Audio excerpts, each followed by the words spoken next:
Oh,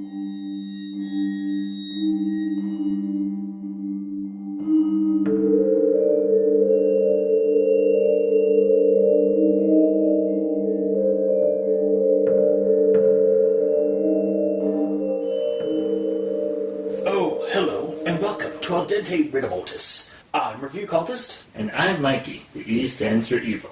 And we're here to discuss those internet stories, most creepy and most pasta, and be critically silly doing it. Like that? Tonight we have Dark Woods, the Elmridge Grasp, which is a better name than this story really deserves. Mm-hmm. And we'll get into that. We're doing Dark Woods, the Elmridge Grasp. It's on creepypasta.wiki. I believe it's by Mr.Zalgopasta. However, don't quote me entirely on that because it was kind of... like there is no name credited on the main page, but when you go into the source history of the content that was on the page, or that was pushed on the page, Zalgopasta was the person that looked like first posted it. Mm. So I don't know if that's necessarily the author or anything like that, but regardless, we'll just dive into this one then. Yep. So our narrator goes to a town in Massachusetts called Elmridge for a hunting trip with his friend. Friend warns him about not getting separated, or warning him about seeing a cabin and just going the other way. And then they proceed to get separated, and he finds a cabin while being chased by noises. Then he blacks out and wakes up in a cabin with his friend. The friend is killed by a monster outside the window. After a cabin shakedown, the narrator flees to be chased by noises again, and he blacks out again. But then he wakes up in town and flees on the next bus, never to return. The end. That's basically the premise of the story, the plot points of the story. Mm-hmm. And I've got a little bit to say about this story. One thing to note, he blacks out before he reaches the cabin. Yeah, I said that. Well, it sounded like... Didn't he see the cabin first, though? No. He didn't? Nope. Sure he did. Okay. Alright, fair enough. I did read this, last week. And did all my notes and stuff then. So it's just a point of note that clarity. Okay. It happens this way. Yeah. I've got some notes on this one. Basically, just a heads up, every paragraph except for the first two I had a problem with. Mm-hmm. It's only about 2 pages of notes, because that's about how long this story was. But yeah. So here's a quote. Do nothing but walk around town, so it's in regards to him walking around the town and because he's trying to find his buddy's place. So do nothing but walk around town and hope I find the right house. I know the address at least. 28 Walnut Circle. I think it should be new. I knew the address at least. Yeah. Just to save tense, because it seemed like most of the story was in past tense, and then suddenly we're suddenly in present tense in that one sequence. Yeah, grammar Naziing. Oh my god. Yeah, and one of the things is he also needs to know a direction. Yeah. It's fine to know the name of the street, but we're expecting this to be a pretty big... Well, and the town was... And he does this... And like I said, in that first 2 paragraphs, we do get some development. The town folk are not receptive to outsiders, so he's basically getting the cold shoulder from all of them. So he just decides to wander around this Massachusetts town looking for the right address. He's gone for... He must be... I think it's he was there... by the time he found his buddy's place, it was 8 o'clock. 8:30. Yeah. But it's still, you're going to wander around a town just knowing a street name and nobody's telling you which direction to go. Is there no gas station that has maps that you can just look up? Or you would think there'd be a convenience store or something. Or this story was posted in the last few years at least on the wiki. So the guy should have a GPS, some kind of GPS or something on his phone able. Maybe, but then that would easily tell them where to go. Yeah, exactly. My next thing is, let's go. Get your rifle, my friend commanded. Where are we going?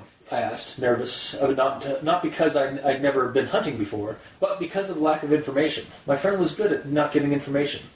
As are you. Is this in the dead of night after your last bout of waking? Because this prior to this, the character was having trouble sleeping, and then basically just cuts immediately to this. Yeah. Is this like in the morning? Yeah. Did he have breakfast? We need a little bit more context to that. The way it is, that like the fact that he gets to the house at 8:30, has dinner, then goes to bed, has fitful sleep, and then it cuts immediately to these lines, which I'm thinking would be early morning or the next day, anyhow. Yeah, but we don't get that. Yeah, and it's something that should have been put in. It should have been clarified when. Well, he's already fallen into the trap of stating a time. Yeah. So he might as well follow write through. himself out of that trap. Yeah. He stays in it. Yeah. As evidenced later. Yeah. I'm sure you probably picked up on. Actually, I don't think I caught much on the. I mean, there's other things. And I don't I'm usually the lighter. I'm usually the optimistic person on the show. But yeah, no, this story really kind of irked me on a bunch of levels. So another quote. I know that, dipshit. I just mean specifically. Like, are we going up to a specific spot? Or are we going to a specific? Yeah. Are we going to a specific stop where we'll set up? Or are we just going to walk around and shoot whatever walks in front of us? That's not how you typically hunt. With you, there's no certainties. All right, here's the plan. We're just going to walk around, and we'll occasionally stop to wait and see if anything comes by, he said. I shrugged. Sounds good, I guess. That was totally contradictory. Yeah. It's like, are we just going to walk? Are we just going to walk around? Are we just going to walk around and shoot whatever's in front of us? That's not how hunting works. Okay, well, what are we going to do? All right, here's the plan. We're going to walk around and shoot whatever's in front of us. Yeah. I don't know if that was added. Now, again, I don't know if that was put in for like comedy's sake, or for like humor's sake, like just like to, lighten up the beginning before you get darker stuff happening. But admittedly, it could be just sarcastic banter between friends. Yeah. But it's trying to set up the characters, which I mean, they don't have names. Yeah, exactly. Like, we don't even get the friend's name. Like, what the fuck? We get 28 we know for certain he lives at 28 Walnut Circle in Elmridge. Mm-hmm. But which is also a fictional town, as I discovered when I looked up 28 Walnut Circle, Elmridge. I did find there are several 28 Walnut avenues and crescents in Massachusetts, but not in a town called Elmridge. Mm-hmm. Here's another quote. Just one thing, he said after a long pause.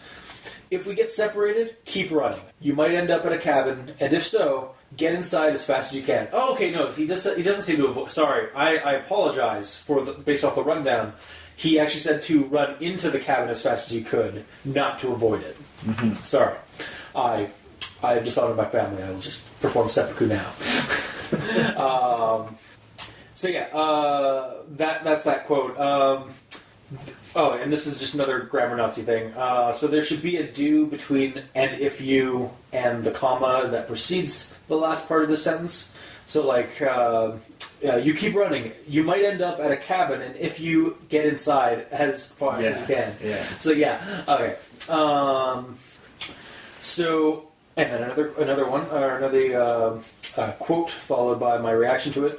Don't ask questions. Let's go, he said in a suddenly brighter tone. No, I'm sorry.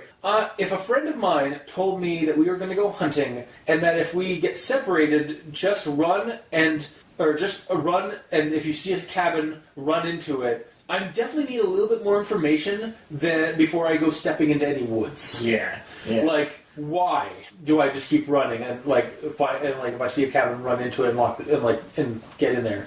Yeah, and also the fact that finding a miscellaneous cabin is probably 10 times harder than finding a miscellaneous street. Right, yeah. Here's another quote. Believe it or not, about 2 hours later, a dense fog rolled in, and not long after that we got separated. Completely ignoring what my friends had said, I just walked. calling out his name, hoping for a response. You're an idiot. And a horror movie, and a horror story victim. And an idiot. Yep. Running out of hope, or this is another quote. Running out of hope, I started heeding my friend's advice and started running in full sprint. The next thing I knew, I was on the ground, blacked out. Why'd you black out? This is never explained. Yep. And then another quote. The growling grew louder as I drew my sidearm, a Smith & Wesson 38 Special. However, I knew it wouldn't do anything. Why did you know this? It's a gun. The thing growling could be something mundane. Why would you think that otherwise? Yeah. Like, even if it's a wolf or a bear, you've got a gun. You shoot it, it'll get hurt and go away, or like wouldn't possibly go away, or maul you. But yeah. And it's not immediately. You shouldn't immediately assume it's supernatural. I mean, that's what I'll do when I'm in the woods, but that's because I'm a cultist. And there's also one key thing that I don't know if you're noticing this. He's hunting. Yeah, with a Smith. With a revolver. Yeah.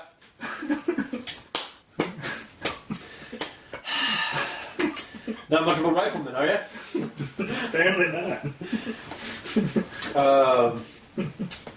Yeah, what the hell? Like, is that a thing, America? Do you guys, go hunting without rifles? Because up here, when I think of hunting, I usually think of a long arm. Yeah. Or some kind of a rifle that we use. Not a revolver or a pistol. Like, maybe a pistol, in emergencies, but not a revolver. Maybe he's from the hood, and that's how he does it. Oh, God. Making it worse. So, yeah. And here's another quote. Then, a sudden shriek louder. It seemed... Oh, God damn it. Stupid friggin' writing. This sentence is also really clunky. Then, a sudden shriek louder, it seemed, than anything I had heard before, emanating from above, and as I looked above, all I saw was the gray-black mass practically flying from tree to tree above. There's some misplaced commas in this section, I think. Mm-hmm. The sentence feels... Just as I described, it feels kind of clunky. Also, I'm pretty sure, that is just completely a run-on sentence. Yep. There's just, there's just all commas. Yep. And, there should definitely be a period somewhere in there, at least, to cut that in half. Here's another quote regarding numbers. Mm-hmm. I saw the cabin about 170 yards ahead of me, and I gave it all I got to... okay, I'm gonna reread that. I saw the cabin about 170 yards ahead, and I gave it all I got in a... Oh, that is so clunky. Sorry, one more time, with feeling. I saw the cabin about 170 yards ahead, and I gave it all I got in a desperate effort to get to the cabin. So first off, really clunky sentence. Also, I think I gave it all I got... It doesn't sound right. Should be like all I had. Yeah, I gave it all I had. Also, why so precise? Man, you are amazing at distance math. You're out in the woods at night with fog, and you see a cabin exactly 170 meters or 70 yards away. You know exactly it's exactly 170 yards away. Okay, about 170 yards away. Well, you can judge some distance, but when it gets that high, it's kinda... Yeah, it's a little... just say it was a ways off, but I could get there. You don't have to be precise. You don't have, you leave you use different descriptors for distance and story so that you can let the audience be a better judge of in their theater of the mind, right? Yeah. Because otherwise, especially when you're writing a story as a character writing the story, it just kind of comes off as really kind of how do you know it's 170 yards away? Are you just that good at math, or calculating that distance? I don't know. It irked me. Mm-hmm. Another quote here. Adrenaline pumping through my veins. I remember nothing after that. Just waking up in the cabin. So I actually had to look up the connection between blacking out and adrenaline. And yes, it appears there is actually a reasonable connection between the two. Heart rate speeding up to the point of fainting and all that. But if so, you shouldn't be in this situation. If you're prone to this kind of thing, like blacking out because of high stress and high adrenaline and stuff like that, you should not be hunting out in the woods alone except for one of your friends. It just seems to be the case in the story. Like, you should not be going out hunting, especially since it's apparently your first time. Mm-hmm. Like, it's a stressful situation, and if you're, like, prone to high blood pressure to the point where you faint multiple times in this entire story, as this story shows, you should not be out there. I'm scared for you. Nameless narrator character. Here's the quote. My friend was looking at me with a worried face. I thought you were dead, he said in a somber tone. What the fuck's happening? Like hell I know. All I remember is after you came barreling through the door, I looked out the window and it was just pacing, waiting. I'll go check if it's still there, he said as he got up. Whatever, I said glumly. No! That is not the reaction to the situation! What the fuck? Who's got to calm his nerves somehow? Jesus fucking Christ! Like, you wake up after blacking out and waking up in a cabin with your friend. You ask your friend what the fuck's going on. He's like, I don't know what's going on. I'm just as lost as you are. I'm gonna go. All I know is there's a creature outside prowling around the cabin. I'm gonna go have a look. Dirt, dirt, dirt. And you're just like, whatever. All right. Well, all right. And I'm just like, no. You need to ask more questions. I feel like I'm taking crazy pills here in the store. I feel like I've been taking the same pills that Leviathan's on half the time. God. Another quote. He threw open the window and the shutters, and not even a minute after a small choking noise came from him. Worried, I silently walked up to him and hesitated. I knew something was wrong, and I somehow knew what I was about to see would be the most fucked up thing I would ever see in my entire life. My hands were shaking. I pulled my friend back and, to my shock, found that he had no face. It looked as if he had been ripped off. I don't think that would make a choking sound. Maybe like a trembling of the body, like entering shock, like just like banging against the wall with this windowsill or whatever, or like a gurgling sound from the blood in the throat, but not a small choking sound or a small choking noise. Yeah. Here's another one. Just like what? Here's another one. Another quote. Everything then began shaking. The shutters swinging open and shut, open and shut, open and shut, in an almost rhythmic pattern, and slamming against the cabin windows. So there's a lot of open and shut, open and shut, open and shut in that sentence, but none of them have commas at the end of them, and I think there should be. Yeah. Because otherwise, like it was again when I was reading, it was like open and shut. Like I was getting confused by like reading those without any kind of like punctuation at all. Mm-hmm. The door was vibrating, and I feared that it would break off its hinges. Then everything stopped. Not thinking clearly, I barreled out of the door and just kept running. Not thinking at all, apparently. Mm-hmm. The door held, and then you bashed through it. Yeah. Like, not even with a moment's hesitation. Like, as soon as everything stopped shaking, you just run? Really? Like, you're running right into danger out there. Yep. It's not making any noise anymore. It should be safe. Yeah, and this is the last paragraph, or the last two lines of the story. The next thing I knew, I was on the pavement again, blacked out. That's when I got the fuck out of Elmridge and never looked back. It seems you're not even safe if you aren't separated in the woods. So, first off, this story, especially as it went on, is just rushed as hell. To finish the story, it seems you just slam into a wall right at the end. Yeah.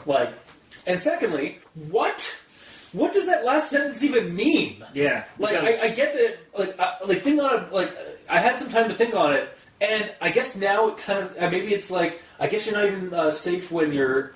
Wait, no. You aren't separated, but he is separated. But I mean, they weren't even safe when they were together back in the cabin because his friend got his face ripped off. But but he was separated. Yeah, no, exactly. Also, so that's basically all my quotes of my quote notes for the story. But I have some after notes on this. So the monster is this for this story is just growling noises that can shake a cabin as far as the description is concerned, and as far as the description is concerned. is a massive, impossibly gaping maw, and hands capable of swiping your face right off with a single swipe. So to me, it's either some kind of psychic werewolf creature, or Pac-Man with just nasty grabbing hands, and he's roped the ghosts in from the game to poltergeist the cabin all up, and the woods up, with like noises and shaking the cabin and stuff like that.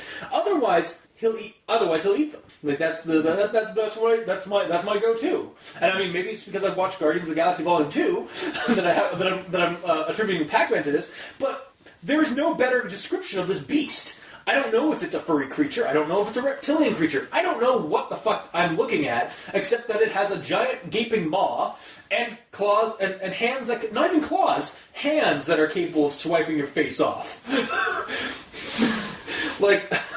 Yeah. Yeah, it doesn't even mention claws. And maybe some eyes, because the character stares at this thing. Yeah. So he should be able to get a really good look at what this thing is outside of a giant gaping maw and hands. Yeah. Was the hand still holding his friend's face in it? Again, is it a furry creature? It is described kind of at the end like he saw a grayish thing, like grayish mass in the trees. But that could be like, is it furry? Is it scaled? Is it slimy looking? Yeah. What the fuck is this thing? Yeah. A lot of this needs better description. Yeah, and the problem with the story for me is that basically after the first two paragraphs, everything seems rushed. Like this is probably the worst offender that we've had on the show of a story just racing to get to the end, the end line, and that end line makes really no sense. Yeah. Like, I think it's trying to like say that he wasn't even safe when they were together in the woods. Yeah. Because when they got back, after they separated, they got back together. His friend still ended up dying, and he had to run for his life out in the woods. Mm-hmm. But like, is that the moral of the story? You're not even safe when you're separated, or when you're not separated. Like, what is with Elmridge?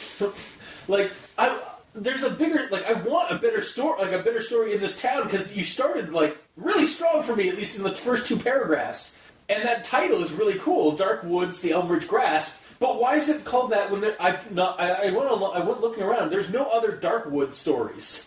So I don't know why it's called Dark Woods, the Elmridge Grasp. Like, Dark Woods, the Elmridge Grasp. As if, so it's a title with a subtitle, making it, seem like there's, a series of these stories. Mm-hmm. Which, I mean, I guess, based on how this story is written, thank God there isn't. But it's just a better title than this story really deserves, because how rushed it is. Yeah.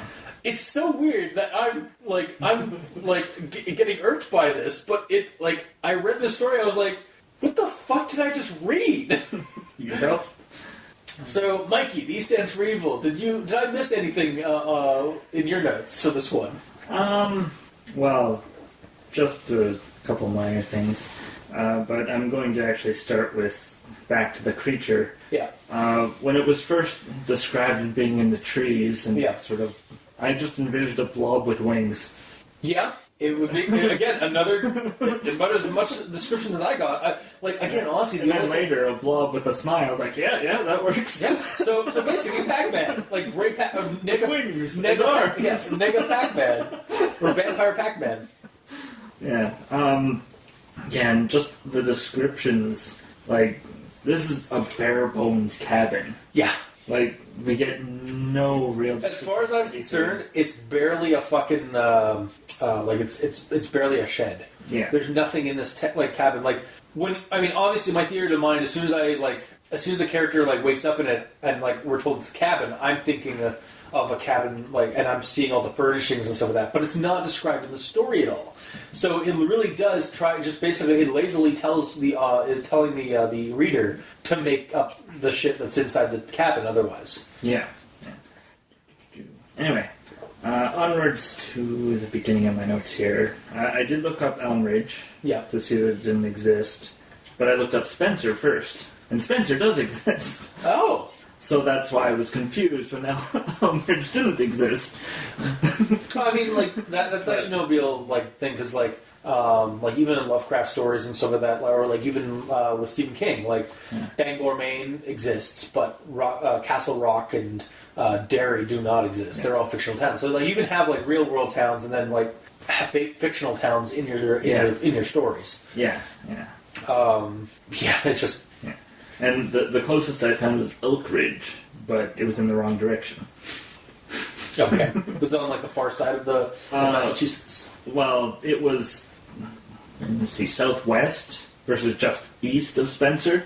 And I looked on the map and it's like, you go east from Spencer, you're heading towards Boston. Okay, I'm sorry. I hate to like say this. In the first couple paragraphs, does it actually say like Spencer? Like it's just east of Spencer? Well, that they're heading east from Spencer. Wow. Again, like it has been a week since I read the story, but Jesus.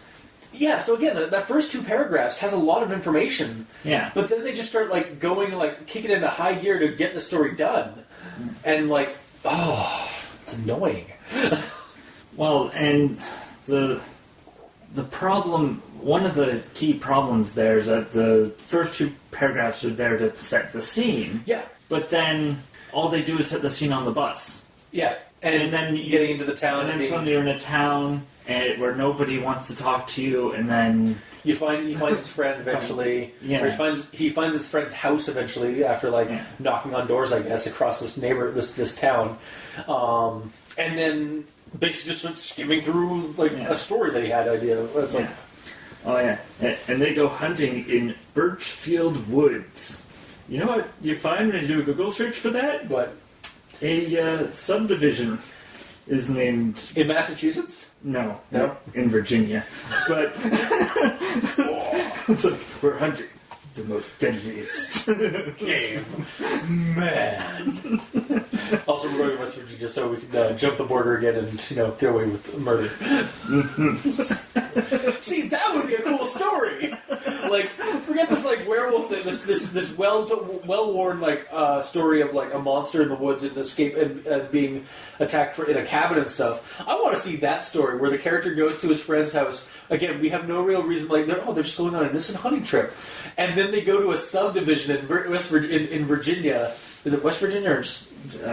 Well, I just have Virginia. In Virginia, and then we start realizing that they are actually hunting down people in a subdivision, and it would explain why they have a Smith and Wesson, maybe some kind of pistol with a silencer or something like that. So they can I want to read that story because that's we're literally we're just diving into a weird, creepy murder true crime creepypasta.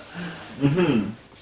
Yeah. And then maybe throw in something supernatural there. They go to the Burke's thing, and the creature's there, but it's a protector of the place. So it's it's kind of like Lovecraft's The Hound, where the main antagonists are despicable fuckers. They grave rob, and they just do these horrible debauchery things, with bodies and cadavers and stuff. And they steal from the wrong grave, and a demon dog hunts them down. I want that story. It's not what we got. It's what the title deserves, but it's not what we get in the story. Go on. I'm sorry. Well, considering you did such a huge section of this quote, I'm just going to sort of paraphrase and such. So this is regarding to time. So he reaches his friend's place at 8:30. Yeah. Has supper. Goes to bed. Presumably woken up sometime in the morning. After having a troubled sleep. Yeah. Then they go hunting for 2 hours, and then it gets getting dark. You left out the whole... What? I was growing desperate, and it was growing dark, quote. But you've only been out for 2 hours. Yeah.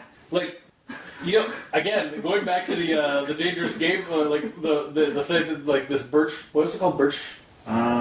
Birchfield Wood. Given that Birchfield Wood is actually a subdivision in Virginia, it might have taken them almost all day to get to Virginia and go hunting there. But no, that makes no sense to me. So did they spend maybe they spend most of the day getting his gun, his gun and stuff like that, and getting his license? Well, it's not explained. Exactly. That's the problem. Yep. That's the problem. It just goes, okay, it's 8:30, sleep, and then 2 hours to dark. What? Is Elmridge in a weird temporal anomaly? Does it just like are the days in Elmridge like just fluctuating from like long period to short period?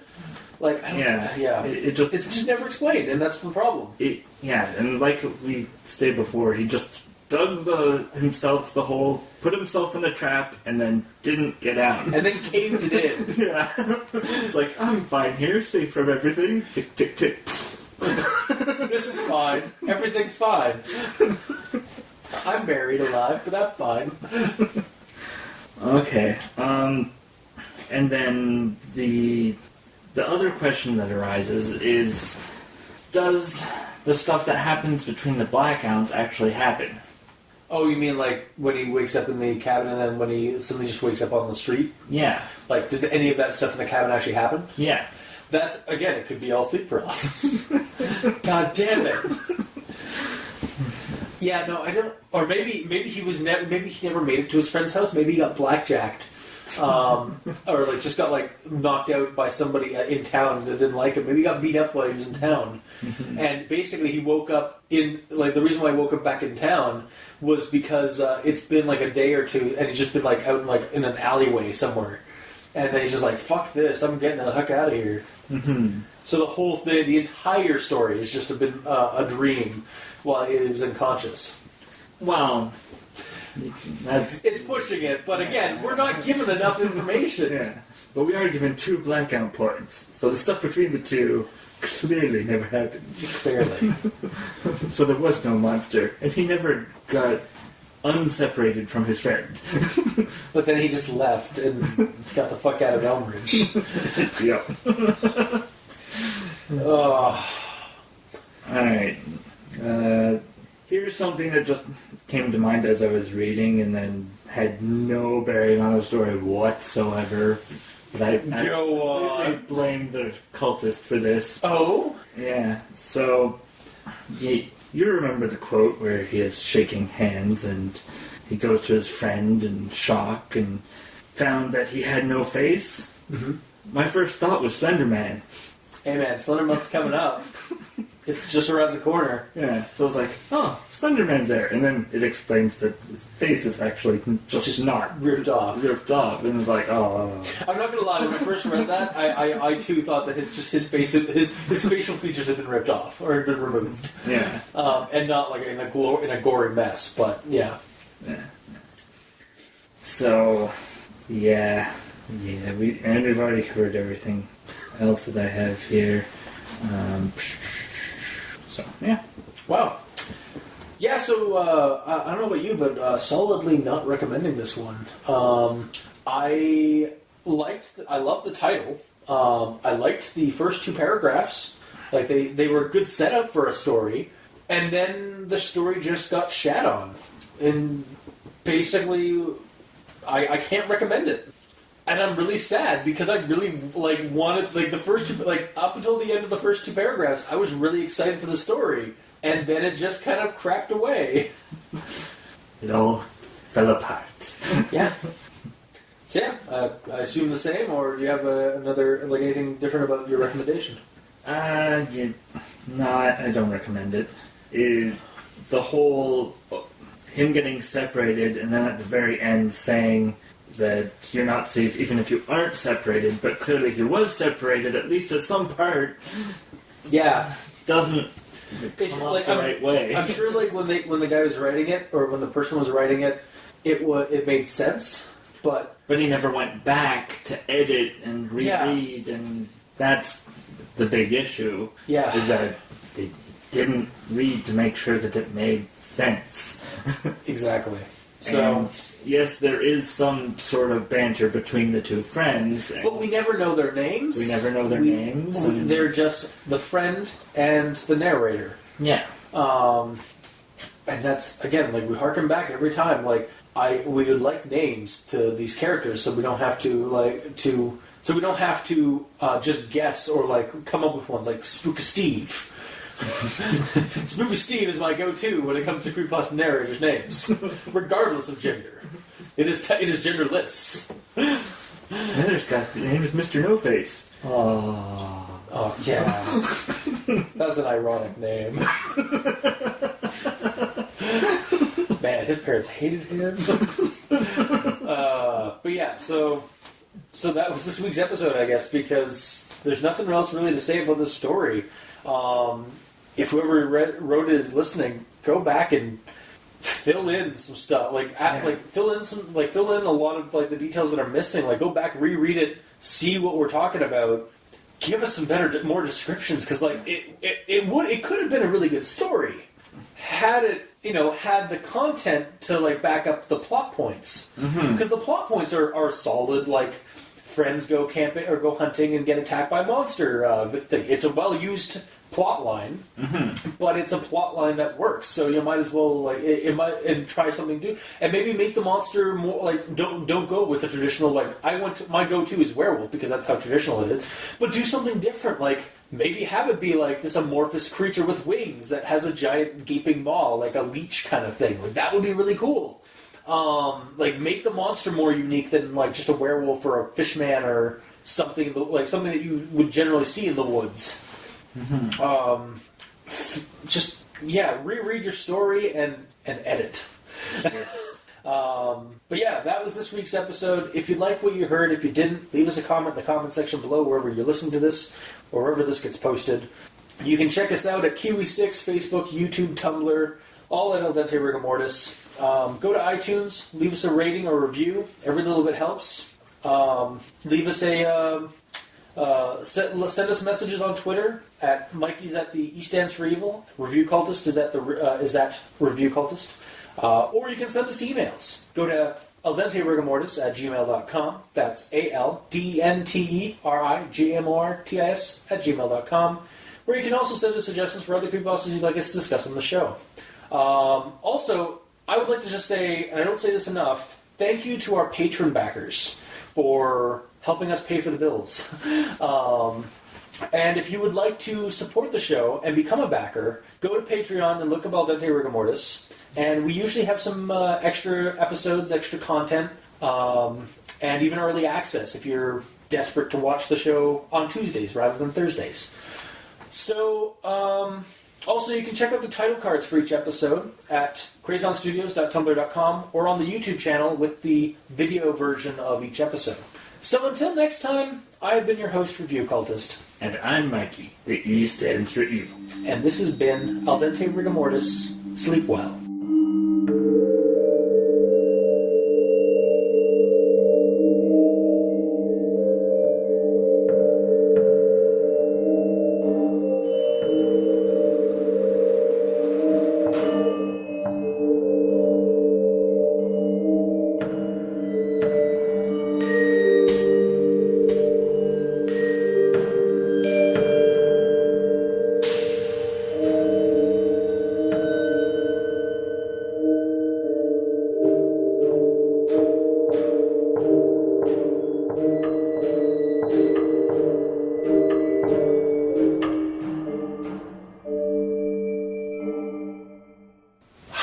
The audio levels are actually down to quiet.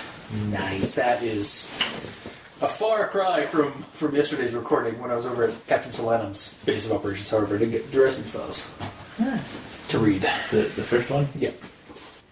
Well, because I got him into friggin' Dresden.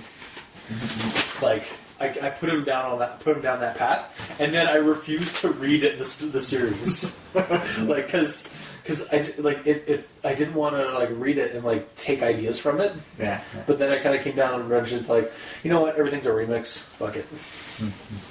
There's no original ideas anymore. No.